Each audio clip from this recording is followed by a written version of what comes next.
I caught my fiancée hooking up with her best friend's boyfriend hours before our wedding. Then she said, relax, it was just physical. So I taught them what real consequences look like.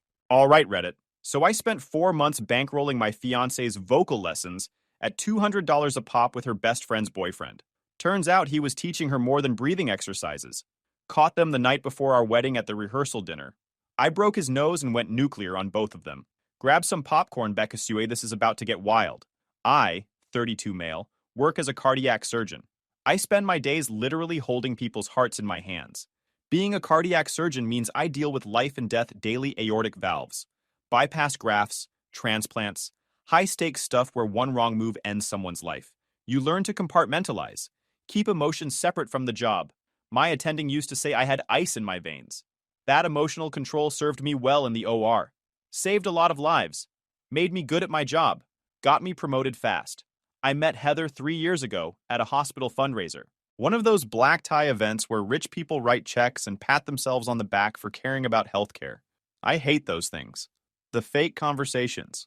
The networking. The way everyone acts like saving lives is less important than donor relations. I was at the refreshment table when Heather showed up. She was there with her parents. Old money types who acted like their last name should come with a crown and a throne. Her dad owned half the commercial real estate downtown. Her mom was on every charity board that mattered, mostly for social status. Heather was their golden child, the one who could do no wrong. She approached me while I was checking my phone for any reason to bail early. You look as bored as I feel, she said. We talked for an hour. She gave me her number, and we started dating. For a while, it was good. Really good. She got my weird schedule, understood why I couldn't always make plans, didn't complain when I had to cancel dinner for emergency surgery. She had her own life. Her parents were less thrilled. I met them 6 months in. Her father spent the entire dinner asking about my financial prospects and family background. Her mom kept mentioning that Heather had dated better before me. Heather laughed it off, said they were just protective, said they'd warm up to me eventually. 2 years in, I proposed. Bought a ring with money I'd been saving. She said yes. The problem started about 6 months before the wedding. Heather decided she wanted to explore her artistic side. Translation. She went to a karaoke place with her friends, got carried away with the music, and some equally enthusiastic girls told her she sounded just like Taylor Swift. People say that like it's a Grammy, not a warning. Taylor's fine if you're into that breathy, reading my diary over 4 chords style. It's less singing and more emotionally loaded voicemail. But whatever. I wasn't trying to get jumped by a swarm of Swifties, so I kept my mouth shut, nodded supportively, and figured it would blow over like her previous hobbies. The yoga phase lasted 2 months. The pottery phase lasted 3 weeks. I gave singing 6 months max. Heather became obsessed. Started watching vocal coach videos on YouTube, practicing scales in the shower, talking about breath support and diaphragm control like she was preparing for the Met. She announced she wanted professional voice lessons. I have real talent, Ryan. I just need proper training to unlock it. Proper training meant money. She found a vocal coach through Angela, some guy named Sebastian, who'd worked with several successful artists. When I looked him up, his biggest credit was producing a demo for a local band that went nowhere. But he charged $200 per session and had a slick website, so Heather was convinced he was legit. It's an investment in myself, she said when I hesitated at the price. You invest in your career. Why can't I invest in mine? Career. She was calling singing her career after one enthusiastic karaoke night, but I didn't argue. Just started paying for lessons twice a week, Tuesday and Thursday evenings, $400 a week, $1,600 a month, nearly $20,000 a year for my fiancée to pretend she was the next pop star. She'd come home from lessons talking about breathing exercises, pitch control, vocal fry, runs, and riffs. All the technical stuff that made it sound legitimate. Sebastian was dating Angela, Heather's best friend since middle school. They'd known each other forever. Angela was cool, though. Down to earth. Actually worked for a living as a graphic designer instead of living off family money. She and Heather had been friends for 20 years. Closer than sisters.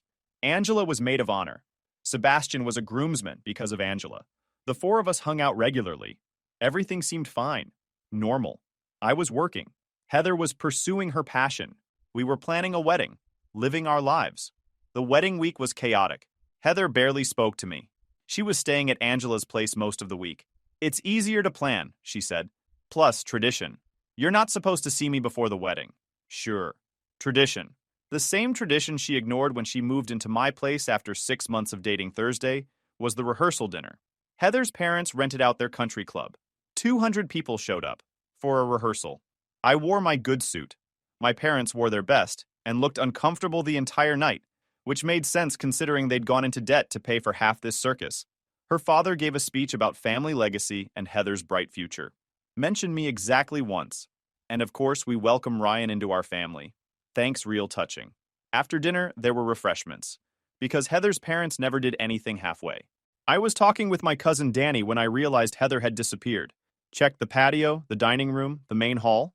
Nothing. Angela was there chatting with bridesmaids, looking stressed. Where's Heather? She went upstairs, said she needed to take a call. Upstairs. The country club had private rooms for members. I headed up. The hallway was quiet. Too quiet. Then I heard something from a room at the end. Not voices, sounds. I didn't knock. Just tried the door. Locked, I kicked it. The frame splintered. The door flew open. Heather was on the couch. Sebastian was on top of her. Her dress hiked up, his pants down. They both scrambled like roaches when you turn on a light. For exactly 2 seconds, I just stood there, processing. Then Sebastian started talking. Man, wait, this isn't... I grabbed him by the throat and yanked him off the couch. He stumbled, trying to pull his pants up. I didn't let him get his footing, punched him square in the face. Felt his nose crunch under my knuckles. Blood everywhere. He went down hard. Heather screamed, Ryan, stop! I turned on her. She was trying to fix her dress, crying, makeup running. How long? It's not what you think. How long? Sebastian was on the floor, hands over his face, blood pouring between his fingers. Making pathetic whimpering sounds, I wanted to kick him. The only thing stopping me was knowing I'd lose my medical license if I went too far. 4 months, Heather whispered. 4 months. I'd paid for nearly 32 voice lessons over that time. $200 each. $6,400 so my fiancée could mess around with her vocal coach? I laughed. Couldn't help it. The absurdity of it all. Sebastian tried to get up. Bad move. I kicked him in the ribs. Not hard enough to break anything, but hard enough to put him back down. He curled up like a kicked dog. Ryan, please, we can talk about this. There's nothing to talk about. Wedding's off. We're done. Pack your stuff out of my apartment. Don't be dramatic. It was just physical. Just physical. This woman really said just physical. Like that made it better, I grabbed Sebastian by his shirt collar and hauled him to his feet. He was swaying, barely conscious, blood still pouring from his nose. Get up. You're going to tell Angela what you did. Both of you. Right now. Heather's face went white. No. Ryan, you can't. Sebastian, do something. Heather was looking at him like he could fix this. Sebastian tried to pull away from my grip. Panic move. I shoved him backward. He stumbled, arms windmilling, trying to catch his balance. Heather was right behind him, trying to grab his arm. Sebastian's elbow swung wild, connected with Heather's face. Hard. The crack echoed in the room. Heather dropped like someone cut her strings. Hit the floor. Blood. Screaming. Her hands flew to her mouth. Sebastian stood there, frozen, his elbow still raised. Oh, God. Oh, God! I didn't mean... I looked down. There was a tooth on the carpet. An actual tooth? Heather was sobbing, blood running through her fingers. My tooth! He knocked out my tooth! Looks like your boyfriend has a mean elbow, I said. Picked up the tooth, held it up to the light like I was examining it in surgery. Lateral incisor? Clean break. You'll need an implant? Those run about $5,000. Help me, she sobbed. Help yourself. Or ask Sebastian, he's the one who hit you. Sebastian was backing toward the door, hands up. I didn't mean to. She got in the way. This is crazy. I'm leaving. What's going on up here? Someone's voice, male.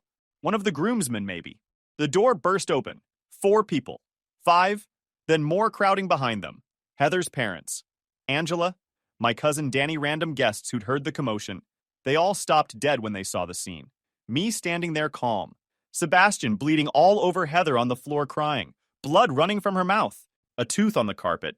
Broken furniture. Glass everywhere. Her dress hiked up and obviously messed with. Oh my God, Heather's mother gasped. What happened? Everyone was staring. Waiting. The silence stretched. Sebastian cracked first. Of course he did. He was still holding his ribs, blood dripping from his nose, backing away from me like I was going to hit him again. His voice came out high and panicked. He attacked me. He just came in and started hitting me. I need a doctor. Call the police. Why were you in here with his fiancée? Danny asked. looking at Sebastian's pants still half undone, at Heather's dress, at the couch with cushions knocked askew. We were talking. Talking? Angela pushed through the crowd, stared at Sebastian, at Heather, at the scene. Sebastian, why is your shirt off? Why is her dress? She didn't finish. Didn't need to. Everyone could see it. Sebastian's eyes went wide, panicking harder now. Angela, baby, listen. Don't baby me. What were you doing in here? Nothing. We weren't. It's not. He was sleeping with her, I said flat. Calm. I walked in on them. That's why his nose is broken. That's why she's on the floor. That's why there's no wedding tomorrow. The hallway erupted. Everyone talking at once. Shocked gasps. Someone saying, "Oh my God," over and over. That's not true. Sebastian was backing toward the wall. He's lying. He's crazy. He just attacked me. Then why are your pants undone? Angela's voice cut through the noise. Why is she half dressed? Why were you in a locked room together? Sebastian opened his mouth, closed it, opened it again. The panic was taking over. He was bleeding, in pain, surrounded by people staring at him, and he broke. Okay, yes. We were together, but it's not my fault. She came on to me. She's been throwing herself at me for months. I tried to stop it, but she wouldn't leave me alone. This is all her fault. The hallway went dead silent. Heather looked up from the floor, blood all over her mouth, stared at Sebastian with pure betrayal. What? You pursued me. You said you were unhappy with him. You said you wanted me. I was weak. But you started this. Are you serious right now? Heather tried to stand, stumbled. Her voice came out weird because of the missing tooth. You told me you loved me. You said you were going to leave Angela. I never said that. You said it last week, at your apartment. After we... She stopped, realized what she was admitting, in front of everyone. Angela made a sound like she'd been punched. Last week? You were with her last week? Sebastian was full-on panicking now, words tumbling out. It wasn't like that. It was just a few times. She kept texting me. She kept showing up. I couldn't say no. A few times? I stepped forward. Sebastian flinched. You said 4 months. How many times is a few over 4 months? I don't know. Maybe 20? 30? I lost count. The crowd was getting bigger. People from downstairs heard the commotion, recording on their phones. My parents pushing through. Heather's bridesmaids staring in shock. Her father's face was purple. Heather, tell me this isn't true. Heather was sobbing, still on the floor. Blood and tears and ruined makeup. Daddy, how long has this been going on? She didn't answer. Just cried harder. Sebastian kept talking. Couldn't stop himself. The coward in him taking over. 4 months! She said Ryan was always working. She said she was lonely. She said the wedding was a mistake, but she couldn't back out. I believed her. I thought I was helping. Helping? Angela's voice was ice. You thought sleeping with my best friend was helping? I didn't mean for it to happen. She kept coming to lessons. She'd stay after. She'd touch my arm. She made it impossible to say no. Shut up! Heather screamed at him. Just shut up. You're making it worse. It's bad enough that you broke my tooth, you stupid jerk. It can't get worse. He broke my nose. I need a hospital. Heather's mother moved toward her daughter, tried to help her up. Heather pushed her away. Don't touch me. We need to get you to a doctor. Your tooth. I don't care about my tooth. This is over. Everything's over. She was right. It was over.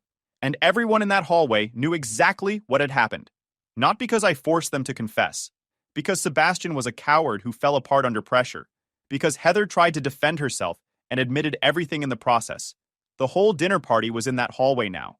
Watching, recording, whispering. The story was already spreading.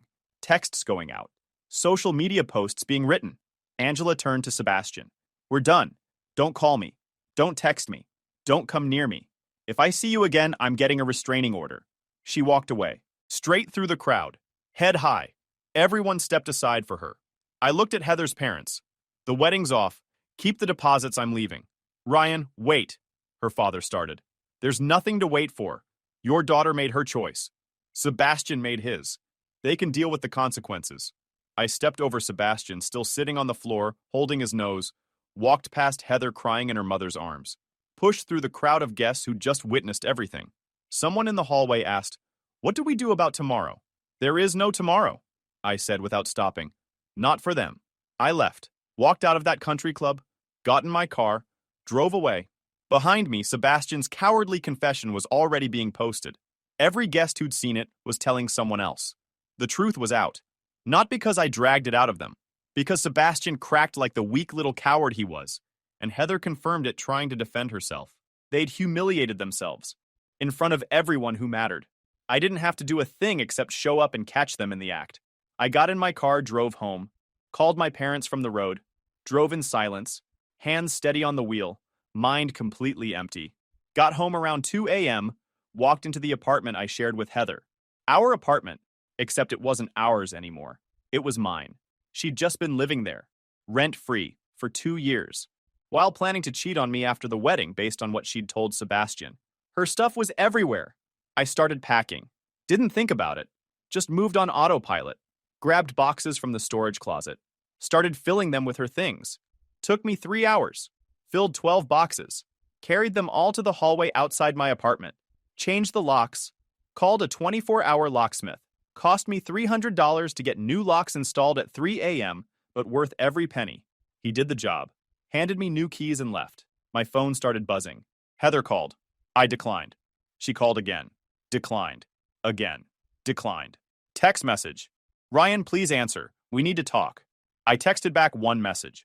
Your stuff's in the hallway. You have 24 hours to pick it up, or I'm donating everything to Goodwill. She called immediately. I answered. One last time. What? Ryan, please, we need to talk about this. No, we don't. Get your stuff.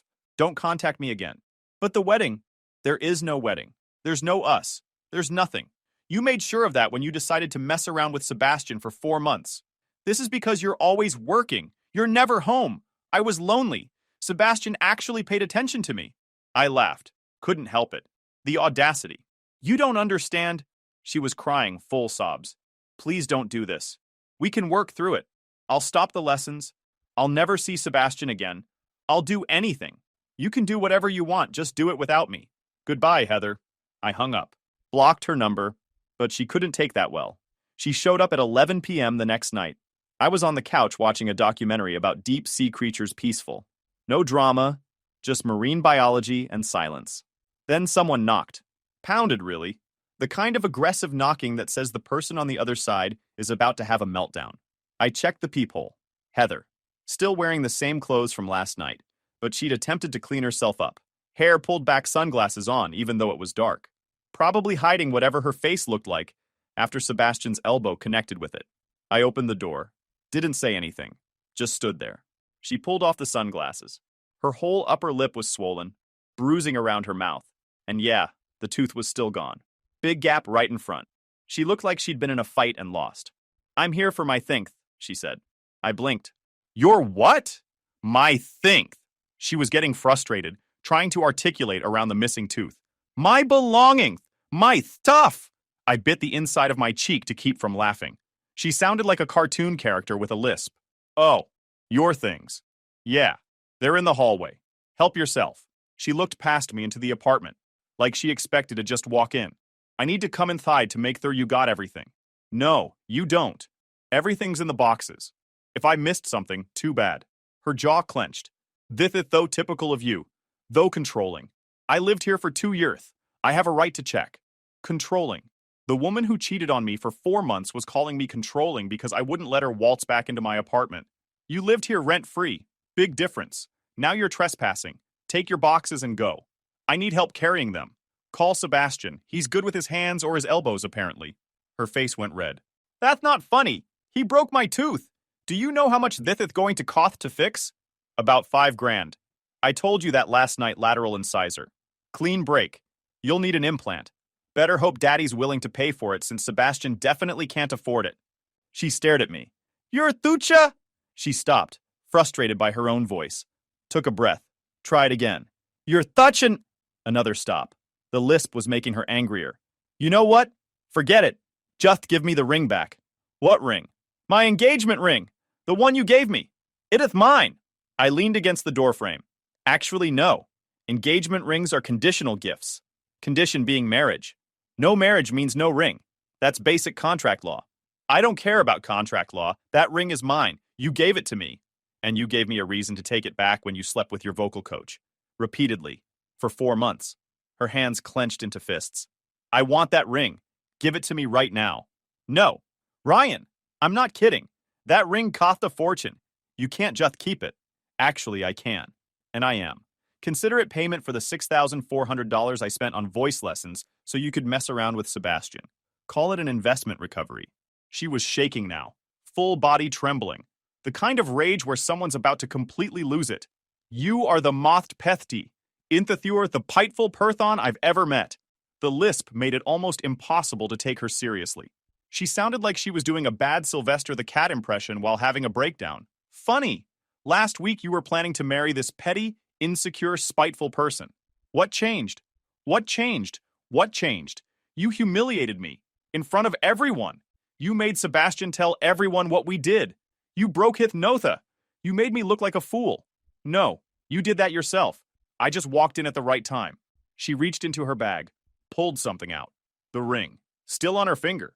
She'd been wearing it this whole time. Fine. You want the ring the bad? Here. She yanked it off her finger. Held it up. You can have your thtupid ring. Then she threw it. Right past my head. Through the open door. Out the window behind me. Straight into the darkness outside. We both heard it hit something. Probably the pavement. Maybe the bushes. Hard to tell. She looked shocked, like she hadn't meant to throw it that hard. Or throw it at all. Just a rage move she didn't think through. Oops, she said. I smiled. Go get it. What? I said go get it. You threw it. You can go dig around in the dark and find it. I'll wait here. Are you serious? Completely. You're not coming back in until you find that ring. And I will call 911, so get to it. Her mouth opened. Closed. She looked from me to the window to the darkness outside. It ith dark. I can't see anything. That sounds like a you problem. Better use your phone flashlight. You're such a jerk. Ring. Now. Or I'm closing this door and you can explain to your parents why you lost a $5,000 engagement ring in a tantrum. Her face went white, spun around and stormed toward the stairs. I heard her heels clicking down to the ground floor. I walked to the window, watched her stumbling around outside in the dark. She had her phone out, flashlight on, scanning the ground, muttering to herself, probably cursing me out, but I couldn't hear it from up here. 5 minutes went by, then 10. She was on her hands and knees now, searching through the landscaping rocks near the building. Her fancy outfit getting dirty, hair falling in her face. 15 minutes. She moved to the bushes, digging through branches. Getting scratched, I could see her getting more frustrated by the second. 20 minutes. She stood up, looked up at my window, waved her arms, yelling something I couldn't hear. I opened the window. What? I can't find it. Keep looking. I've been looking. It's not here. Then look harder. You're the one who threw it. Ryan, pleth, just come down and help me. No. Why not? Because you threw my ring out a window. That's on you. You want it back? Find it yourself. She stared up at me. Even from this distance, I could see the rage on her face. Went back to searching, angrier now, kicking at rocks, shoving bushes aside. Another 10 minutes, I was actually getting bored. Considered closing the window and going back to my documentary. Then I heard her. I found it! She was holding something up the ring, reflecting in her phone light. She'd been searching for 30 minutes, in the dark, on her hands and knees, for a ring she'd thrown away in a fit of rage.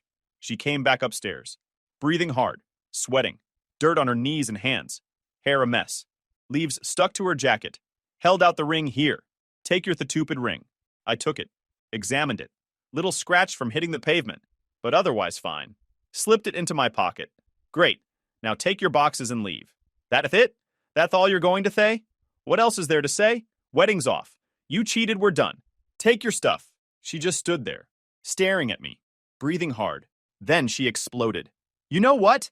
I'm glad I slept with him. I'm glad. It was better than anything you ever did. He actually made me feel wanted.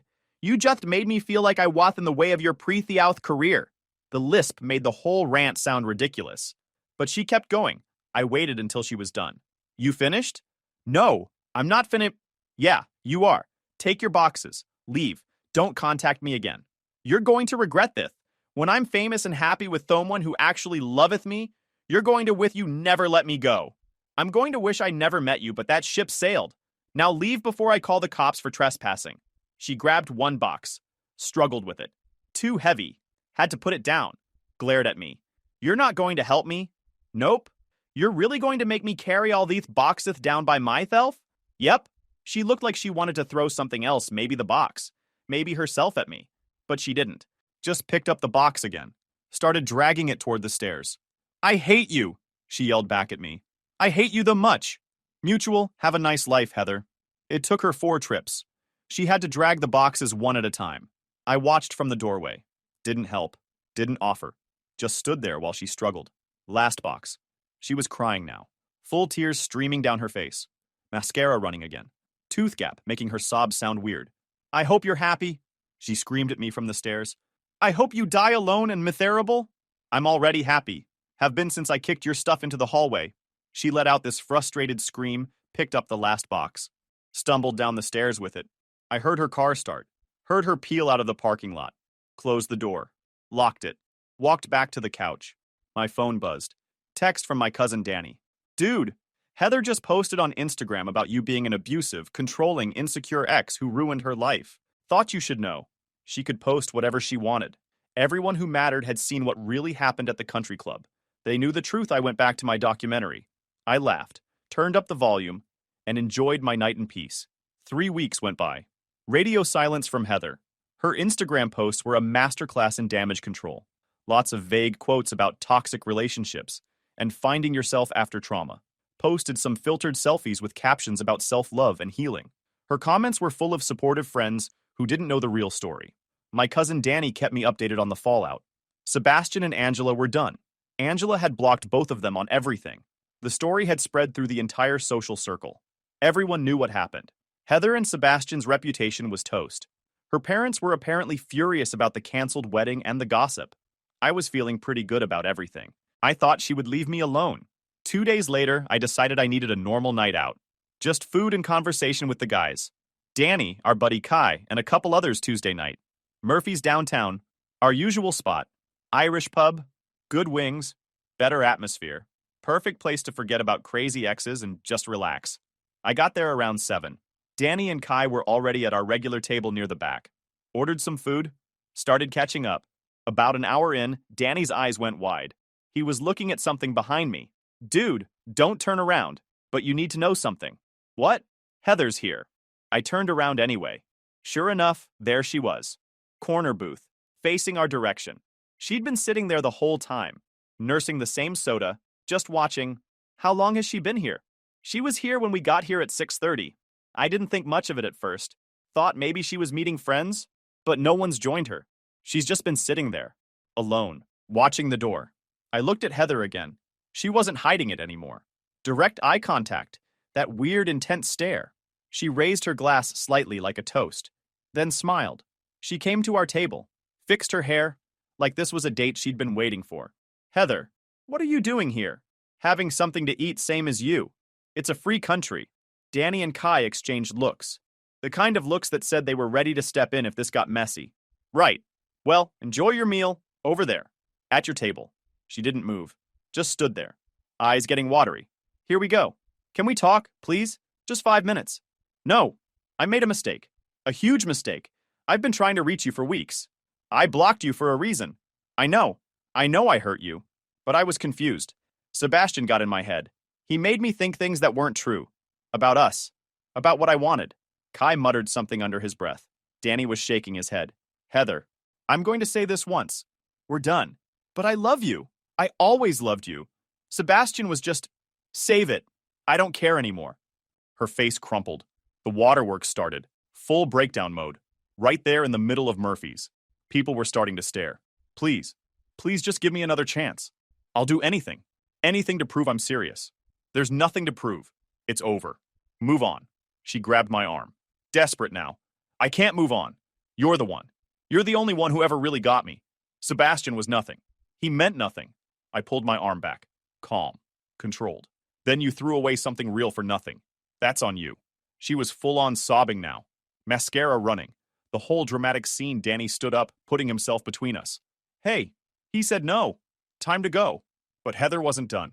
She backed away from the table, wiping her eyes, looking around the place like she was searching for something. Then her eyes landed on the small stage in the corner.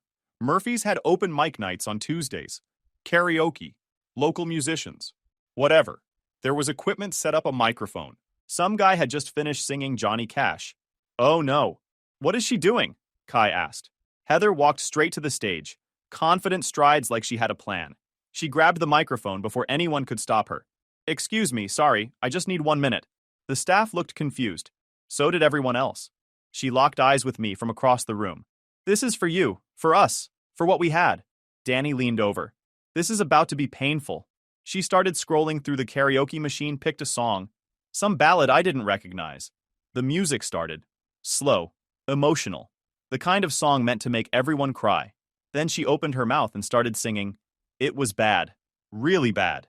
Like cats fighting in an alley bad. Her voice was shaky. She was trying to belt out these high notes, but it sounded like she was strangling. The whole place went silent. But not the good kind of silent. The secondhand embarrassment kind of silent. Someone near the counter laughed. Then someone else. Then a table in the corner. Heather kept going. Either she didn't notice or she was too committed to stop. She was gesturing dramatically, reaching out toward me, eyes closed, pouring her heart into this disaster. By the second verse, people were openly laughing. A group of college kids near the pool tables were recording on their phones. The bartender was trying not to laugh, but failing. Then someone booed. Just one person at first. Then another. Then a whole table joined in, "Get off the stage! This isn't American Idol! Who let the cat in?" Heather's eyes flew open. She stopped singing. The music kept playing behind her. She stood there frozen, microphone in hand, finally realizing what was happening. A large staff member came out from the back. He was not happy. "All right, that's enough. This isn't your personal concert hall." "But I'm not done." "Yeah, you are. Get down. Now." People were still booing. Someone threw a wadded-up napkin that landed near her feet.